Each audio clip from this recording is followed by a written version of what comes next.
Hey, what's up, everybody? I'm Tolly here in Atlanta. It's a Monday. Coach Deion Sanders is smiling. We all have to be smiling a little bit if we watch the Grambling and Jackson State game over the weekend because it was good. It was trending. A fabulous finish. That was really good stuff. Now, all the coaches addressed the media on Monday morning as they normally do during the season. So let's put a button on that game as we continue to get ready to move forward here. Coach Fobbs from Grambling, he wanted everyone to know his remarks about not being worried or concerned about the sideshow were not specific to Jackson State, and they definitely were not personal. If you go back to a lot of my interviews, I say that in big games. You're not supposed to pay attention to the band and the outside noise and all of the media stuff and all that goes on. Who does that? No one does that. So that has no bearing on, I think you misunderstood my statement, and a lot of people misunderstood my statement. When you say that we focus on the game and not the sideshow, that's what every team is supposed to do. And that's no different. It had nothing to do with the way that they played. You just got to understand that that's the way you're supposed to focus to play a football game. Otherwise, you're doomed before you even start. I've always respected, Jackson State and their program and their football team, and they have done a really good job, and his team is very, very disciplined and do things the right way. So if you ask me that question again this week, you know what I'm gonna say about Prairie View? Don't focus on the sideshow. We're going to focus on playing the game. Okay, on to the victors. Look, Deion Sanders, he wants nothing to do with what happened before him, streaks, losing, statistics. It has nothing to do with him.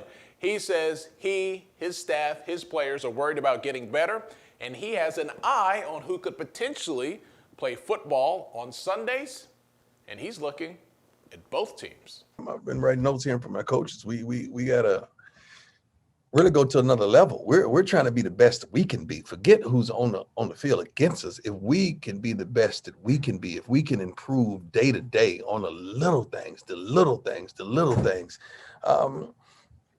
pretty much I think we're going to be all right. I'm looking at 6 penalties, 38 yards. That's not bad. That's pretty much rock and steady from week one.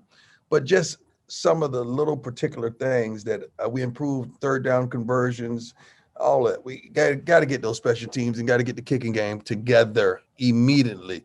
But I'm elated, man. But you got to understand, we come from quite a few of our coaches come from the NFL, so we have a whole different expectation.